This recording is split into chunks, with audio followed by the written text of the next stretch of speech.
Good afternoon, everyone, and welcome to Stock Market Today for Tuesday, December 16th. It's Alexis Garcia here. And mixed messages were the big theme out there. Stocks were mixed in today's trading tape. And we also got some mixed jobs data. The delayed November jobs report showed an uptick in jobs added last month, but the unemployment rate jumped to its highest level since 2021. So, what does it all mean? Well, hopefully, Ed Carson, who is joining me today, can answer that. That's our IBD news editor. Yeah, Ed, what's going on? What's on tap today? Yeah, I want to take a look at three stocks: Twilio, Universal Health, and Palantir. All right, well, we'll get to that, but let's check in on the major indexes. The S&P 500 finishing the day down about 0.2%. The Dow down 0.6%. The Nasdaq up 0.2%, and small caps down 0.2%. So, Ed, I'm going to get our trusty charts going here, but talk to me about today's trading action. We had some selling yesterday, a little bit more mixed today. The S&P 500 looking to hold this 50-day line. Yeah, the Nasdaq Or I'm tried sorry, to get Nasdaq. above that. Yeah, the Nasdaq tried to get above it, almost did. I mean, it did intraday briefly. The S&P held it.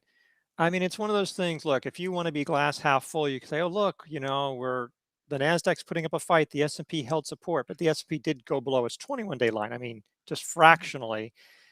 We're in one of those situations where all the major indexes with a good day or two could be at record highs.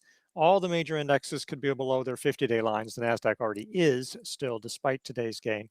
But they could all be below their 50-day lines with one or two bad days. So we're in flux. We're in flux. I mean, there were certain things that worked. Tesla worked. Some AI stocks found support, but the AI stocks have been just terrible.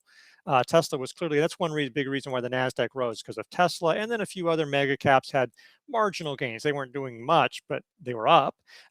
So that I think was a factor. And we'll look at other things. But, so there were certain things that worked out, but the breadth was weak, it looked like, that more advancers, there are fewer advancers than decliners today. Not great, not terrible either. It's hard to make too much of it. RSP fell more, something beyond. Some mega caps did a little better, but there health insurers were weak today. There was energy stocks were weak today because crude oil and fell to its lowest level, as you said, 4 years, and natural gas has been plunging lately. So a lot of those names falling. But again, RSP, it's just really close down to its 10-day line. So that one looks pretty good Mhm. all in all. They didn't have a good day, but it's clearly that's fine. And since we're on market breadth here, let's take a look at QQEW. Ed, again, this one down slightly today, but bounced off the 50-day line. Looks a lot like the S&P, but yeah, it fell, so it lagged the Nasdaq, but it's above the 50-day line. I mean, it's a glass half full, but it's a very tiny glass. It's either half full, or very half empty. Either way, it's not. Nobody should look back and say this was the day. I mean, it wasn't. For good or ill, this was. It's just sort of marking time right here. And it seems like we're just really trying to thread the needle here in terms of looking at signals of which direction the market wants to go. It doesn't seem to really have a clear picture yet. I know you wanted to also take a look at IBIT. That's the Bitcoin ETF. My charts here are lagging a little It bit. looks poor. It bounced today. It's really down quite a bit. It's an inside day. So this was, you would like to see this go up just as it's a risk on type of situation, but you can see you would need a lot for this to start Mhm. looking better. And a lot of stocks that are related to crypto, and there's a lot of AI plays. They need a lot of work. Yeah, we're sort of in flux, and so it's a situation where if you have stocks that are working fine, hold them. But it's also because divided markets can easily slide either way. It's a little bit like Batman's Two-Face. I mean, yeah, okay, the person might be acting nice right now, but at any moment could turn evil, or vice versa. That's sort of how divided markets are. You just don't know. It's just not very stable. So definitely some things are working, other things are not. If you're going to play this market, be very quick to get out if things don't work, because we've seen some pretty heavy losses. I think the high beta names in the AI space, especially, most of them are damaged, but even those that don't, they're pretty risky. I mean, there can be some big losses. So probably just sort of watching and waiting, taking action on individual stocks, especially if they go if but not doing a whole lot quite now. No, and that risk management and knowing your stop loss rule is so important right now, especially we've seen so many breakouts fail recently. But again, any other further thoughts on the market before we jump over to individual stocks? And I'll just say on the jobs report, yeah, it was mixed. It's hard to know. There was payrolls were better than expected, but there's a lot of stuff going on with the shutdown. Fed Chief Powell said, I don't really trust those payroll numbers. Last week, the jobless rate rose quite a bit. Well, I mean, relatively. So, yeah, but I don't think it's really moved the Fed expectations that much. It's got a long way to go, probably before the next, not a long way, but it's probably not going to do much next time unless the economy really sours. I mean, really deteriorates after these three cuts. But so I think that we're going to want to see some more data. This is like finally the next month will be more regular. Yeah, we got this, but this I think the Mhm. report came right with the shutdown was ending, making it more complicated. So we'll just have to see how we go from here. All right. Well, we'll just wait and see, Ed. Let's go ahead and take a look at Twilio. This was up 2.7% today, peaked above a 138.19 buy point. Yeah, so it closed just below there, but you could sort of see a pseudo handle. It wasn't like it paused for a few days. It wasn't long enough to be there, but you could have used that as an early entry. That's also, if you look at this sort of as a longer base here, you can almost, it's back above the 135. That early entry sort of lines up, with that prior one. So it's not like there was a ton of, we've only got one or hardly anybody's disappointed unless you bought right at 138.19 on that one day. Most people in the last year or so are happy. So this has been showing relative strength. It had that gap up on earnings. It sort of gave up a lot of those gains, but it came up and formed a new base out of that. So uh, most of that trading was on light volume. After between those, today was the heaviest volume since that sort of gap up that we had. So yeah, it was a positive sign here. It's not amazing growth, but the relative revenue growth has been slowly picking up last few quarters. So yeah, a lot of things that were acting well here.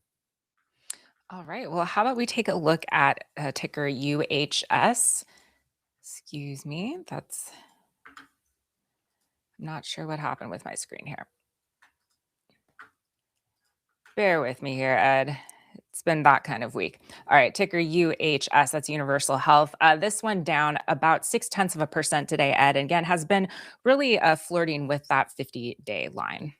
Yeah, and that's the thing. It's the first pullback since a pretty big run that it had. So this is sort of the first time, the first or second time that you hit the 50-day or 10-week line after a run is a chance that you can maybe add shares if you get that rebound. I mean, usually we would look to see some strength. So you'd like to see a nice strong bounce off the 50-day line, 10-week line, maybe get above the 21-day line, breaking this trend line. You can sort of see this as maybe this action is sort of the beginning of what could be a handle to a huge base. On the weekly, you can sort of see how we have this huge base going on back to here. I mean, that's sort of what was already there, but at the top there, there's still uncertainty about how healthcare subsidies might be coming in there, but that hit health insurers today, but didn't seem to Mhm. affect UHS. But that's just something to be aware of. I'm not well versed enough about how that might affect, for good or ill, hospitals. But that's something that is out there, a big policy change that seems to be coming down the pike. But yeah, this has been acting well. A nice steady grower. Again, we're looking for things. We're going to look at a tech name, but it's nice to look at some. Want to have at least one name that's not in tech, since a lot of the tech names have been struggling. All right. Well, speaking of tech, Ed, let's look at Palantir. I'll switch back to the daily here.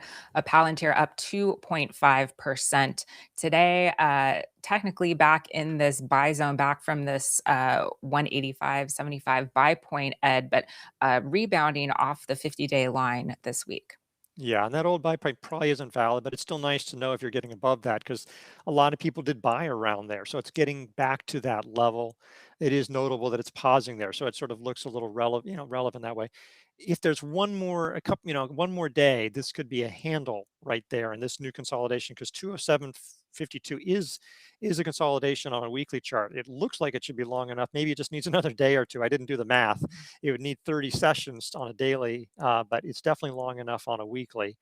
But if it paused one more day, it could have a handle there. But still, if you go back to a daily, the recent highs would be the place where you could enter. So it's just below there. And I understand if somebody wanted to sneak in today because it sort of went in there, it's near the highs, it was added to swing trader. It's again just one of those situations that if the market goes south, this will probably go down. You can just look and see how Palantir fell. I mean, I would also note is that Palantir fell in some volume.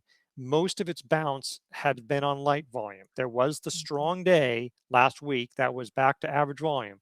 So, I mean, I'm bringing it up. I think it's worth looking at. So I don't want to be. It's not like I dislike this chart, but it is something to note that it didn't show a lot of power there when it came back for the most part. So you'd like to see this move out in volume. If if you didn't put a lot of effort, power ahead of time, you definitely need to see it on, I think, the move. But this one again just continues to show strength where a lot of other AI names continue to fall or are now 10, 15, 20% below their 50-day lines.